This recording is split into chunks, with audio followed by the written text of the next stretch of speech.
I'm starting this video series for my tribute to the great men who worked in All India Radio and Doordarshan and who had profound impact on the growth of organization. I start with Padma Shri H.S. the former engineer-in-chief, who greatly contributed to the growth of the organization, both in terms of technology and also in terms of organization. To start the series, I would like to remember Henry Wadsworth Longfellow, who wrote, quote, "Lives of great men all remind us we can make our lives sublime, and departing leave behind us footprints on the sands of time." In this episode, which is really a tribute to Padma Shri H.S. I am unfolding the story of constitution of Indian Broadcasting Engineers Service, which resulted in immense benefit to thousands of engineering officers in the post-1981 era. Many of us, especially those people who joined later, do not even know the contributions. The credit goes to a few officers who worked tirelessly with great passion, sacrificing their self-interest for organizational benefits. The first and the foremost was Padma Shri H.S. The other praiseworthy officer was Shri V. Pradhan. Before I start the saga, let me attribute some credits to my teachers, especially Shri Mishra, who was my English teacher in 9th and 10th in DAV Inter College Gazipur, and later Shri Asarfi Lal, my English teacher in 11th and 12th in City School Gazipur. While I was in 9th class, Shri Mishra, my English teacher, nominated me to deliver a lecture in annual function of Arya Samaj in 1961 that used to attract thousands of audience from the entire Gazipur city, and had the speakers who were great Arya Samaj preachers and saints from throughout the country.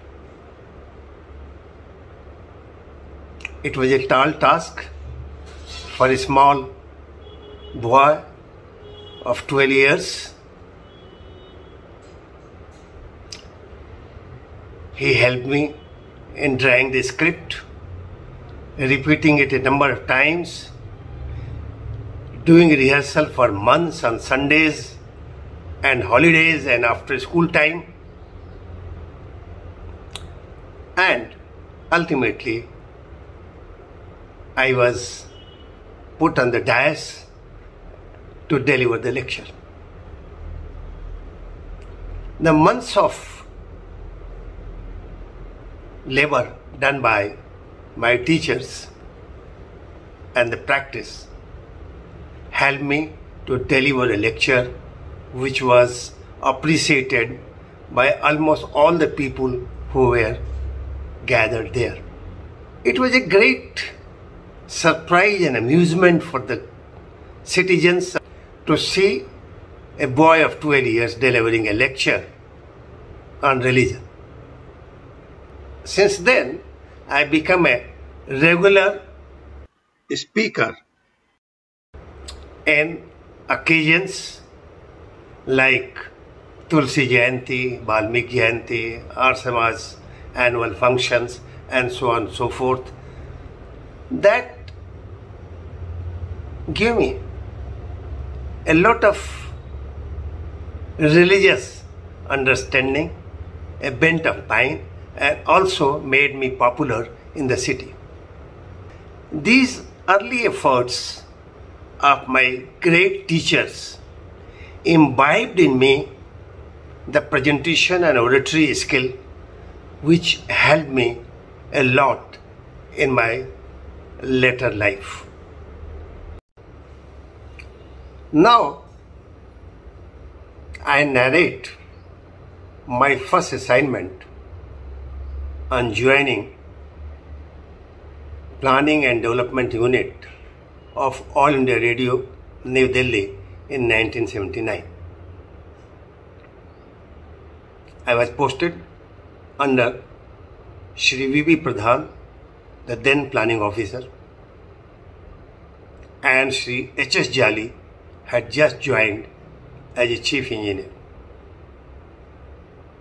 My first assignment was to revise a proposal for creating a NLF cell, non-lapsable fund cell, in P&D unit, which was prepared by one of my colleagues. He had proposed the cell to be created under the head equivalent to a deputy director.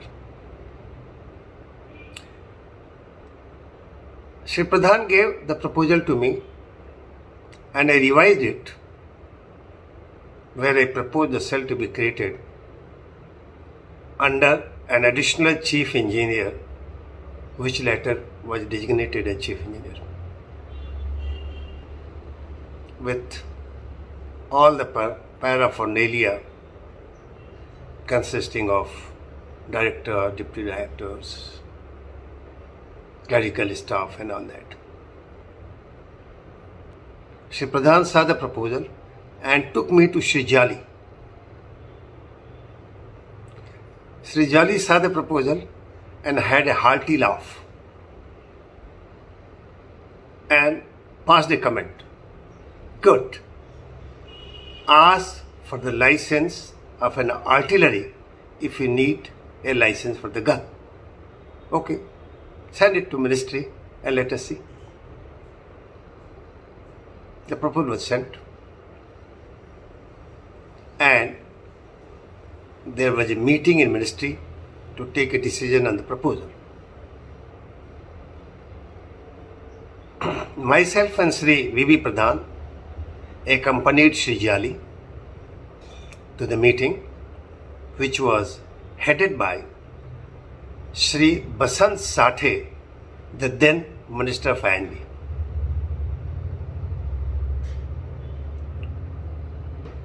Shri Sathe was a wonderful person. While Secretary outright rejected the proposal, saying that there is no need for creating such a cell, and Jali Sahab just stood up and told, all right, then throw this into dustbin. That was his way of speaking. Shri Sathe intervened and he told that engineers in All India Radio and Doordarshan work a lot and they suffer. So let me agree to the proposal. You can cut a smaller staff, but let the division be headed under an additional chief engineer. Now, the division is known as MR Division, Modernization and Naval Division, in P&D Unit of All India Radio, and is headed by a chief engineer. After this, Shri V. Pradhan, who was piloting the proposal of constitution of Indian Broadcasting Engineer Service under the direct guidance and supervision of Shri H.S., associated me with the proposal. It was 1980. It was an arduous task requiring approval from various ministries of Govt of India, such as Ministry of I&B, Department of Personnel and Training, Finance Ministry, UPSC and Cabinet. Myself and Shri Pradhan started working on the proposal, and mostly our working time was from 9 a.m. to 9 p.m. Sometimes even we missed our food. It was such a passion making new drafts while one was rejected by one of the ministries that we used to close down at 10 o'clock, go home and then work up to 1 or 2 a.m. and then come back next day with 2 separate proposals which were taken to Sri Jali to approve one of them. The passion was so great that once I went on tour to Chennai, South Zone, and as soon as I reached there by train, I was asked to return back immediately, sitting in UPSC the next day. All efforts running down here and there, begging several ministries, paid the dividend. We got all the approvals, and after a lot of persuasion with Ministry of I&B, an extraordinary gazette notification was made on 4th November 1981. I remember I took the draft of the gazette notification in a sealed cover from Ministry of I&B, rushed to the Govt of India press, delivered to them, and requested them to give the copies to be taken back to Ministry of I&B. When I went to collect the copies, they put in a sealed cover addressed to Joint Secretary, Ministry of I&B. After a lot of persuasion, they allowed me to carry a torn and spoiled copy created during testing of the notification. However, I rushed with the torn and spoiled copy to Shri Jali and Shri V. Pradhan, who were waiting in the office, and presented that copy to Shri Jali. The joy was immense. Shri Jali was so happy. And what I would like to tell here is that in order to get the IBS through, Shri Jali sacrificed the upgradation of his pay scale and allowed all other upgradation to happen.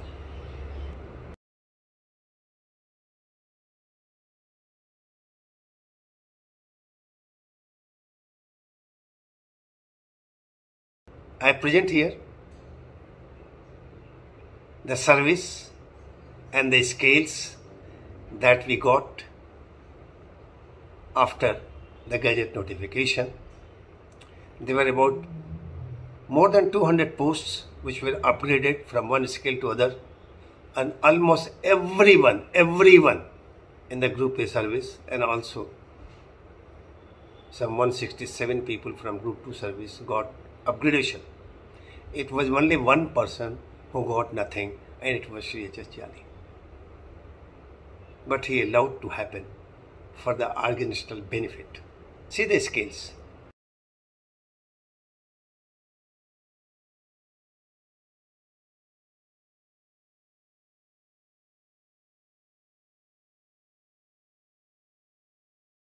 At that time. At this time I remember Faraday, who invented electricity. The research on invention of electricity was shown in the Royal Institute,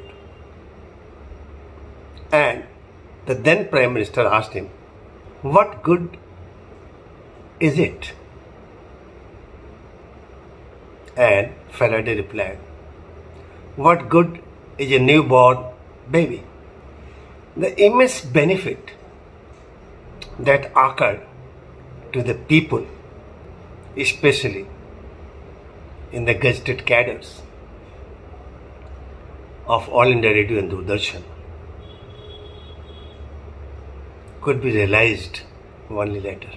I am quoting here an poem of Mystery of Personal, which granted the non-functional scales in a pay band 3, 4 and in HAG scale after 2 years of these grades having been made available to IAS officers, and with the coming of this rule, almost everybody got 2 or 3 upgradations. I don't know how many people know that it is because sacrifice of one person who did not think about his own pay scale and own upgradation, and a few devoted people who worked for the organization. At this point, I again want to quote what was taught by my teachers in my early days. तरुवर फल नहीं खात है, server पिए ही न पान. The tree never tastes its own fruit, and the river never drinks its own water. I also remember a poetry. कहाँ गए वो लोग जिनकी आईने सी शख्सियत थी? Where have these people gone? Why don't we get such people now? And if I quote Alfred P. Sloan, the greatest real thrill that life offers is to create, to construct, to develop something useful. Too often we fail to recognize and pay tribute to the creative spirits. I talked about Shri V. And nature pays dividends. He was put in charge of establishing TV stations, 180 numbers, and he was awarded Padma Shri, the only person getting it in the entire engineering fraternity of broadcasting in India. Shri V was greatly respected and honored by one and all in the organization and outside. I had great privilege to work with him, and our relation continued long after he retired. He used to come and tell me, do something for organization. From our side, we awarded from the World Development Foundation a Lifetime Achievement Award, and I leave with you a small video of the award ceremony and citation for him. Thank you very much.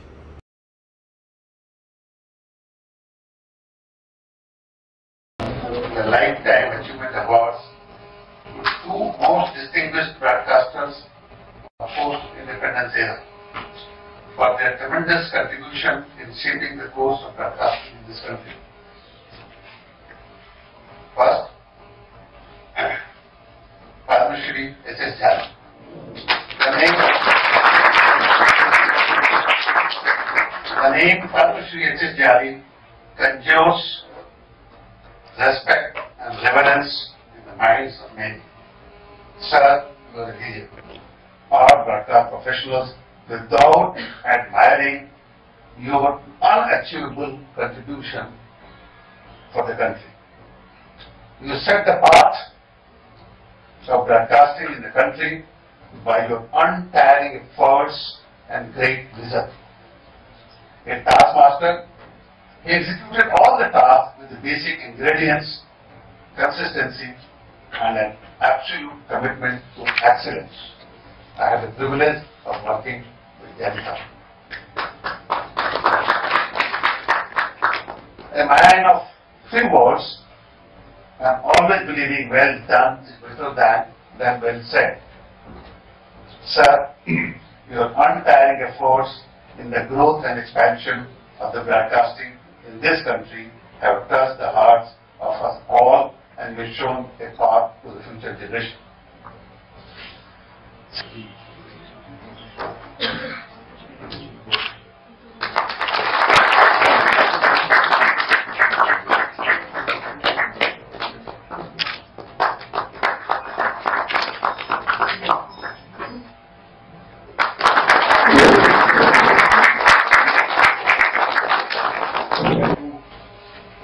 Radio and pre-independence India.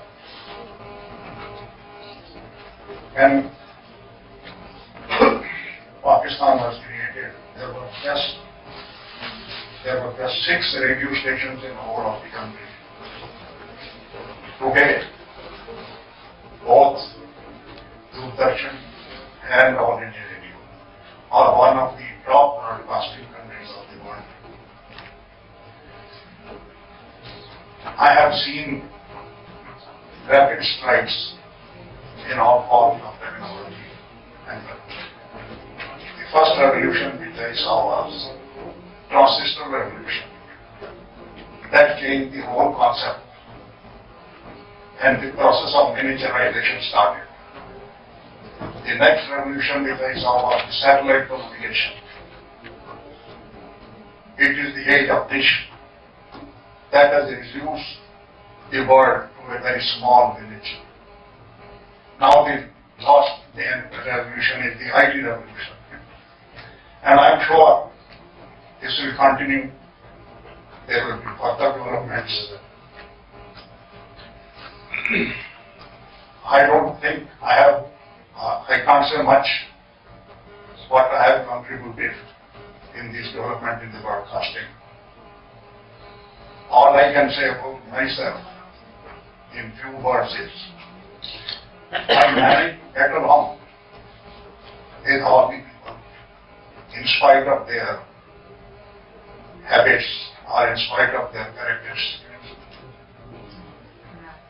And as somebody said,